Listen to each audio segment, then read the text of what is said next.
Hello gamers, my name is Seeded Gamer and welcome back to another booster opening for Oath of the Gatewatch. We'll just crack right in with this here booster that we got here. And we're starting with an Ancient Crab, which is 1 blue blue for a 1/5 crab. Haven't really played it that much, don't know how good it is. 1/5 definitely blocks a lot of the ground creatures though. So there's that. Alpha Protector, 2 and a white for a 1/4 human soldier ally with vigilance. Far better than the crab because it has ally and it has vigilance. So even if they have just a bunch of scions, you can still swing in with this guy and you can still do damage. So yeah, I like this guy. This guy seems fine. McKindy Aeronaut, 1 and a white for a 1/3 core scout ally with flying. Seems good. I like it. 1/3 with flying will survive quite a lot of the creatures in the air. Well, maybe not quite a lot, but it'll survive a few of them. And it's got ally. It's actually a flying creature with ally, so that's good. Moving on though, we have a Saddleback Lagak. I have no idea how to say that last word there, but I'm calling it a Saddleback Lagak because that sounds fun. It is 3 and a green for a 3/1 lizard. When it enters the battlefield, support 2, support being put a +1/+1 counter on each of up to 2 other target creatures. This guy's fine. I like this guy. He won't survive very long when he's on the battlefield, but he can make your stronger guys even stronger. I was playing a green-blue colorless Eldrazi deck yesterday at draft, and this guy pumped up 2 of my stalking drones a couple of times, and that made them hit in pretty hard. They were very difficult to get rid of for the other guy. So yeah, this guy's fine. Green's gotten a lot stronger in Oath, by the way.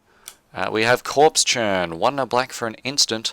Put the top 3 cards of your library into your graveyard, then you may return a creature card from your graveyard to your hand. It's alright, but I haven't really played it that much. I feel like it could be good.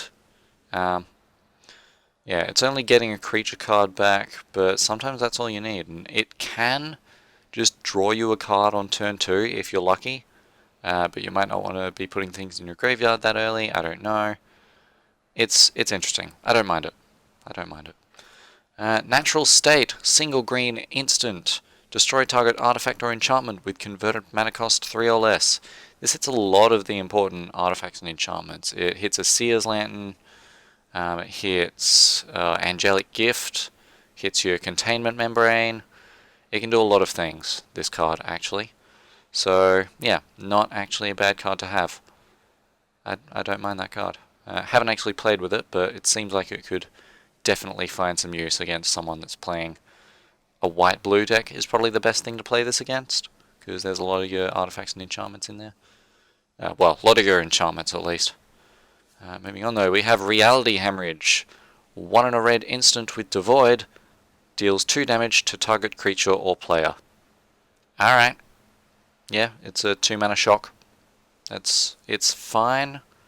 I mean, it's colorless, so it will trigger all your on casting colorless spell cards.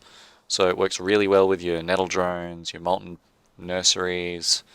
There's the blue one that makes an opponent exile a card from their library. There's plenty of things. The black flying guy that gets +1/+1 whenever you cast a colorless spell.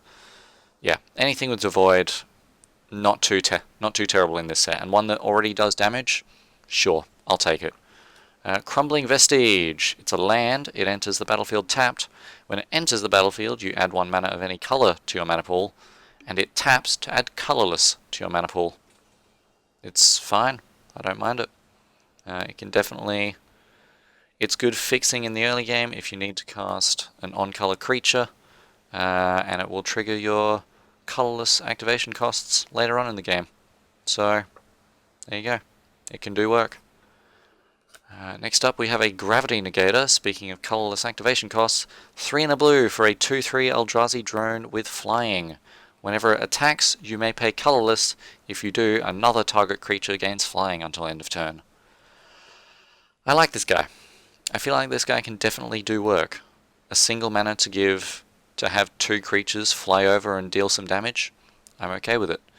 Unfortunately, it can't give a defending creature flying, but yeah, it's more of an aggro card, but which is not something you're quite looking for as much in blue, but it'll definitely help your bigger creatures in the other colors get over, which is something that blue does rather well.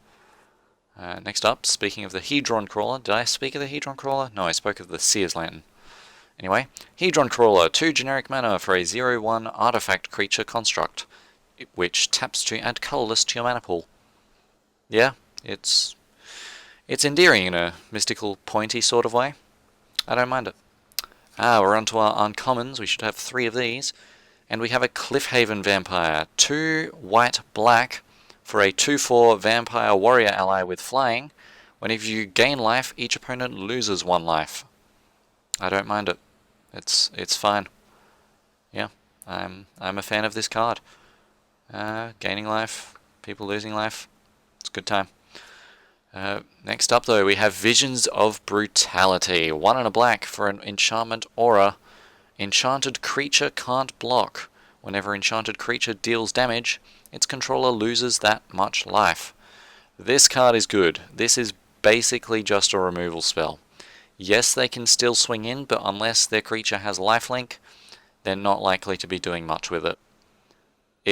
Even if they leave it up as a blocker, if they block with it, they still take damage from the creature dealing damage. So yeah, this card is a good card. Next up, our final uncommon for today is Relentless Hunter. 1 red-green for a 3/3 human warrior. You can pay 1 a red and a green to give it +1/+1 and trample until end of turn. Yeah, I haven't really played with this guy. I don't know how strong red-green is in Oath. From what I've seen, it doesn't look too strong, but yeah, you never know. I might be pleasantly or unpleasantly surprised, depending on how people draft. But next up we have our rare, and it is Fall of the Titans. XX red for an instant, with a surge cost of X and a red. Fall of the Titans deals X damage to each of up to 2 target creatures and or players. Yeah, this card can quite easily be a blowout. Like, quite easily. That it's just like, it's not X damage split between 2 target creatures and or players, it's X damage to 2 target creatures and or players. That's just strong. That is probably the best red removal has been for a while. And it's instant speed. Instant speed X damage. That is strong. But yeah, we have the Samburley Forest, which is quite nice with the vines swinging through it and the Hedron in the background. And we have the Innistrad Scion. So yeah, not bad. Fall of the Titans. Happy with this card. I'm definitely okay with it. So yeah, that's going to be it, and I'll see you next week for the next booster opening.